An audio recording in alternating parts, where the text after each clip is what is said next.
السلام علیکم ګرانو دوستانو. نن به زه تاسو ته د کرکټ په هکله باندې یو څو تازه او ډېر مهم خبرونه درکړم. خاص کر زه به تاسو ته ووایم چې نړیوال جام کپ کې د افغانستان دغه ټولې لوبې به معلومې سوي دي چې افغانستان به کوم ټیمونو سره لوبې ترسره کوي.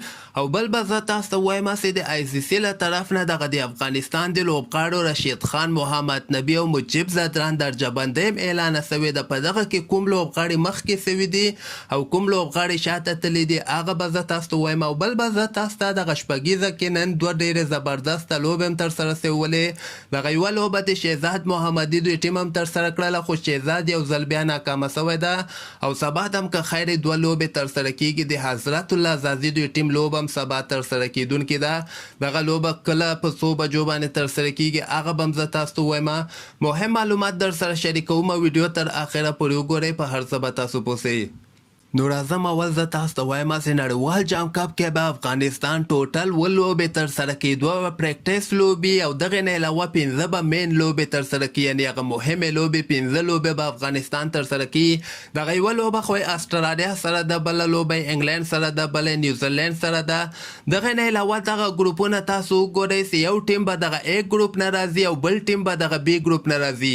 یعنې A ګروپ نه چې کوم ټیم راځي هغه سر ته چې کوم درې واړه لوبې وګټي هغه به د افغانستان ګروپ ته راځي چې دغه به سریلانکا، یعنې امکان زیات ده سریلانکا مضبوطه ده چې دوبۍ او نیمیبیا او نیدرلینډ یې وګټي او دغه ګروپ ټاپ کې دغه به د افغانستان ګروپ ته راځي. او دغه B ګروپ نه به که خیر یا به زیمبابوې راځي او یا به آیرلینډ راځي، ځکه ویسټ انډیز خو به خپله درې واړه لوبې وګټي. نو زیمبابوې او آیرلینډ کې به یو ټیم د افغانستان ګروپ ته راسي. نو دغلته به د افغانستان پنځه واړه مهمې لوبې په T20 ورلډ کپ کې برابرې سي. او T20 ورلډ کپ هم که خیر په اکتوبر میاشته کې په استرالیا کې ترسره کیدونکی ده. او دې نه علاوه به زه تاسو ته ووایم چې د آی سی سی له طرف نه دغه د 50 اوریزو لوبو درجه بندۍ د بالرانو درجه بندۍ یو ځل بیا اعلان سوې ده چې په دغه کې محمد نبي یو مقام مخکې راغلی ده، محمد نبي اتم مقام ته راغلی ده، رشید خان بیا لسم مقام ته تللی، مخکې رشید خان نه هم خو دغه ورته لسم مقام ته تللی ده. او مجیب زدران هماغه پنځم مقام باندې شتون لري، یعنې د مجیب درجه بندۍ کې تبدیلي نه ده راغلې.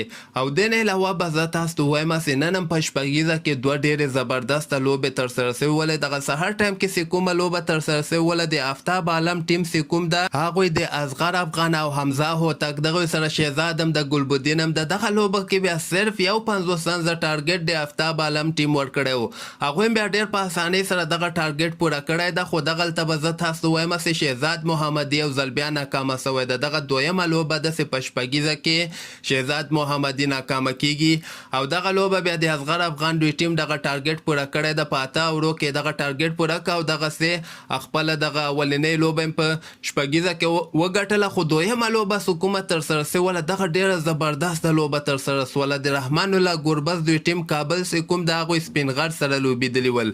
د ګربز دوی ټیم یو 40 رنزه ټارګټ د عثمان غني سپین غر ته ورکړی و چې د دوی لپاره شاهد الله کمال 40 رنزه کړي او عظمت الله عمرزي په 19 بالو باندې 40 مهم رنزونه کړي، دوه شپږیزې او دوه څلوریزې وهلي دي او نټ آوټ هم پاتې سوی ده.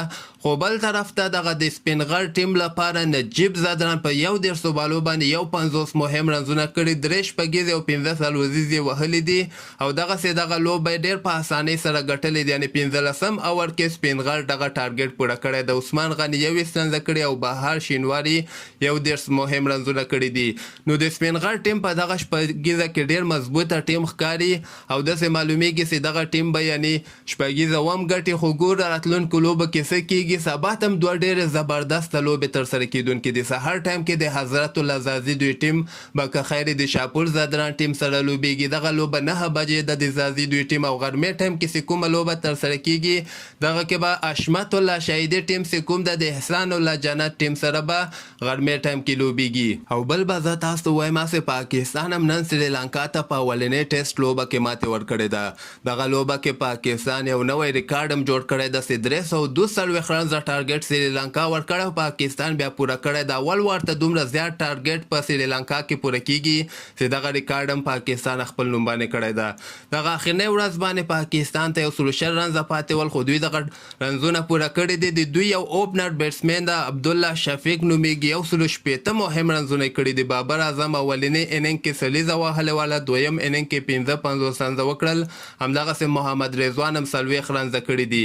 نو دغه د پاکستان د کرکټ مینوالو لپاره یو ښه خبر ده چې یو نوی ریکارډ په سریلانکا باندې جوړ کړی ده چې اول ورته 342 رنزه ټارګټ په سریلانکا کې پوره کړی ده. نو همدغسې تازه خبرو لپاره تاسو دغه چینل هم در سره سبسکرایب کولی شئ.